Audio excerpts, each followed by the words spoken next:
Hi friends, మనం ఇప్పుడు ఆంధ్రప్రదేశ్ ప్రకాశం జిల్లా ఖమ్మం టౌన్ నుండి 5 కిలోమీటర్ దూరంలోనే భారతదేశంలోనే కాకుండా ఆసియా ఖండంలోనే అతిపెద్ద చెరువు మానవుల చేత నిర్మించబడిన ఈ చెరువుని శ్రీకృష్ణ దేవరాయల వారి కాలంలో 15వ శతాబ్దంలో ఈ ఖమ్మం చెరువును నిర్మించారండి. ఈ ఖమ్మం చెరువు మన ప్రకాశం జిల్లాలోనే ఉన్న టూరిస్ట్ ప్లేస్ అండి. ఈ టూరిస్ట్ ప్లేస్ని చూడడానికి ఇప్పుడు వెళ్తున్నాను.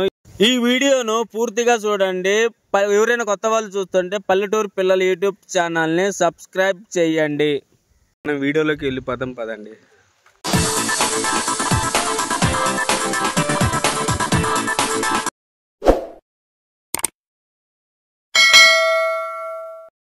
Hi friends, welcome back to our YouTube channel పల్లెటూరు పిల్లలు. నేను మీ నాగరాజు.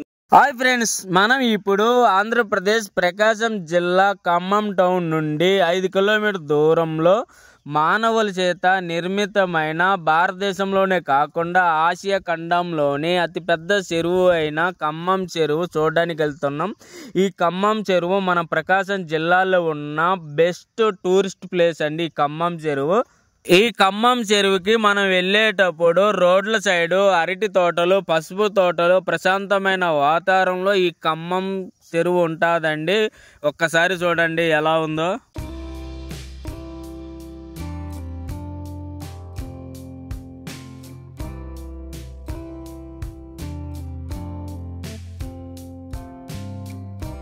ఖమ్మం టౌన్ నుండి రోడ్డు మార్గం ద్వారా ఈ ఖమ్మం చెరువు ఆనకట్ట మీదకి రావచ్చండి. ఈ ఖమ్మం చెరువు ఆనకట్టు చాలా బలమైన విశాలమైన ఆనకట్ట అండి.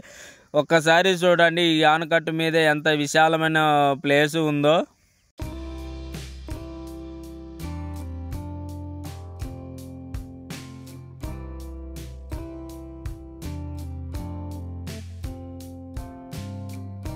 ఇప్పుడు మనం చూస్తున్న ఈ ఖమ్మం చెరువుకు ప్రతి సంవత్సరం వర్షాకాలంలో గుండ్లకమ్మ, జంపలేరు నదుల ద్వారా ప్రతి సంవత్సరం ఈ ఖమ్మం చెరువుకు వాటర్ వస్తూ నిండుతూ ఉంటుందండి. ఈ ఖమ్మం చెరువు ఒక్కసారి నిండితే 5-6 సంవత్సరాల్లో ఎండిపోకుండా ఉంటుందండి. అంత స్టోరేజ్ ఉంటుంది ఈ ఖమ్మం చెరువుకి.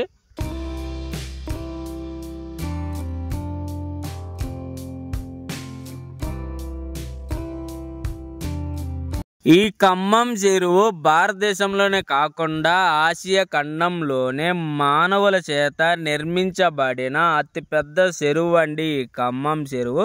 ఈ ఖమ్మం చెరువు 23.95 కిలోమీటర్ల పరిధిలో విస్తరించి ఉంది.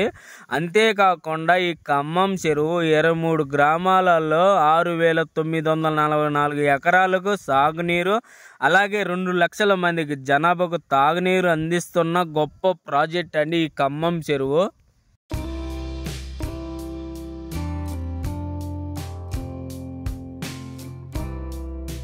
ఇప్పుడు మనం చూస్తున్న ఈ ఖమ్మం చెరువుని 15వ శతాబ్దంలో శ్రీకృష్ణ దేవరాయలు వారు వారి 2వ భార్య అయిన అన్నపూర్ణమ్మ దేవి వాళ్ళు ఈ ఖమ్మం చెరువు నిర్మించారండి. వాళ్ళు ఈ ఖమ్మం చెరువు నిర్మించడానికి ఒక కథ ఉందండి ఈ ఖమ్మం చెరువుకి. అది ఏంటంటే 15వ శతాబ్దంలో శ్రీకృష్ణ దేవరాయలు ఆయన 2వ భార్య అయిన శ్రీమతి అన్నపూర్ణమ్మ దేవి, ఈ అన్నపూర్ణమ్మ దేవిని తుకంబ ఋషిదేవి అని కూడా పిలుస్తారండి. వాళ్ళు ఒకసారి ఈ ఖమ్మం పరిసర ప్రాంతానికి వచ్చినప్పుడు ఆ విషయం తెలుసుకున్న ఇక్కడ ఈ గ్రామం చుట్టుపక్కల ప్రాంతాల గ్రామాలు వాళ్ళ దగ్గరికి వచ్చి గుండ్లకమ్మ, జంపలేరు నదుల నుండి మమ్మల్ని కాపాడండి అని వేడుకోగా వాళ్ళ మాటలను చలించిపోయిన అన్నపూర్ణమ్మ దేవి ఈ ఖమ్మం చెరువు మీద ఆనకట్ట నిర్మించాలని అనుకున్నారు. సాంకేతిక పరిజ్ఞానం పెద్దగా అభివృద్ధి చెందని ఆ రోజులో సీసాను కరిగించి జిగురుతనం వచ్చేలాగా సున్నమును కలిపి, అలాగే ఇతర మిశ్రమాలు కలిపి ఏనుగులతో బాగా తొక్కించి ఖమ్మం చెరువుకు ఈ ఆనకట్టను బలంగా నిర్మించారండి. ఈ ఆనకట్టను బలంగా నిర్మించినప్పటికీ ఎన్ని ప్రయత్నాలు చేసినా ఈ ఆనకట్టకు ఇరువైపుల తూముల నుండి ఎక్కువ వరద నీరు పోవడంతో ఏం చేయాలో తెలియని పరిస్థితుల్లో వరదరాజమ్మకు కలలో ఒక దేవత వచ్చి బలిదానం చేయని అని కోరుతుంది.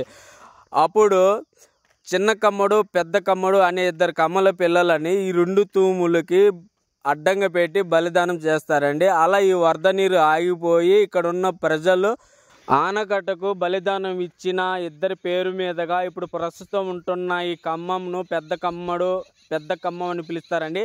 అలాగే ఈ ఖమ్మానికి 5 కిలోమీటర్ దూరంలో చిన్న ఖమ్మం అని పేరు ఉంటుందండి. అలా వాళ్ళిద్దరి పేర్ల మీద 2 గ్రామాల్లో ఏర్పాటు చేసుకున్నారు. అలాగే ఇక్కడ ఉన్న ప్రజలని వరదల నుండి కాపాడినందుకు అన్నపూర్ణమ్మ దేవిని వరదరాజమ్మ అని పేరు పిలుస్తున్నారండి.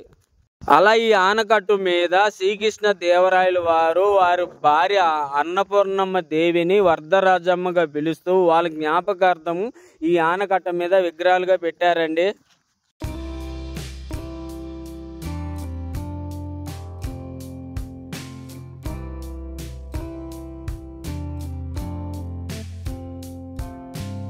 ఇప్పుడు మీరు చూస్తున్న ఈ ఆలయం ఇక్కడ ఎందుకు ఉన్నదంటే, ఈ ఆనకట్ట నిర్మించిన తర్వాత వరదరాజమ్మ ఇక్కడ ఉన్న గ్రామాల ప్రజలకి కొన్ని నగలు ముత్యాలు అరుదుగా ఇచ్చేదండి. అలా కొన్ని రోజుల తర్వాత ఒక అమ్మ తీసుకున్న బంగారం ముత్యాలు వరదరాజమ్మకి ఇవ్వాలని ఈ ఆనకట్ట దగ్గరికి వచ్చి అమ్మ వరదరాజమ్మ అని పిలవగా అప్పుడు అమ్మవారు ఆ అని సమాధానం ఇచ్చింది. ఏంటమ్మా వరదరాజమ్మ అంటే ఆ అన్నావు, నీ నోరు పడిపోయిందా అని అనగా అప్పుడు అమ్మవారు శిలగా మారిపోయారంటండి ఈ ఆనకట్ట మీద. అందుకు ఈ ఆలయం నిర్మించారంట. మీరు ఎప్పుడైనా ఖమ్మం చెరువుకు వస్తే ఈ ఆలయాన్ని సందర్శించండి. ఖమ్మం చెరువు ఆనకట్ట మీద వినాయకమయ్య టెంపుల్ అని మీరు చూస్తున్నది ఈ టెంపుల్.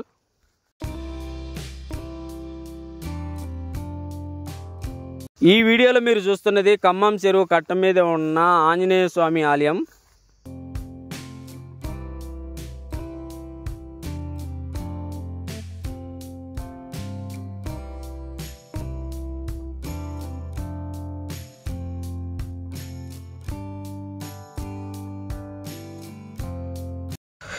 ఈ ఆనకట్ట మీద ఒక బంగ్లా ఉంటుందండి. ఈ బంగ్లా ఎందుకు నిర్మించారంటే టూరిస్ట్ అధికారులు ఎవరైనా వస్తే ఇక్కడ ఉండడానికి ఈ ఆనకట్ట మీద ఈ బంగ్లా నిర్మించారండి.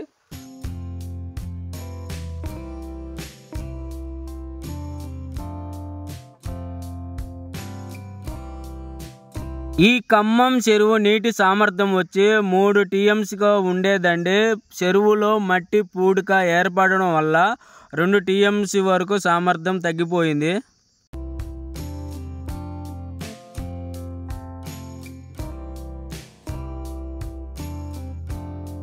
మీకు ఈ వీడియో నచ్చినట్టయితే లైక్ చేయండి, షేర్ చేయండి, మన పల్లెటూరు పిల్లల యూట్యూబ్ ఛానల్ని సపోర్ట్ చేయండి.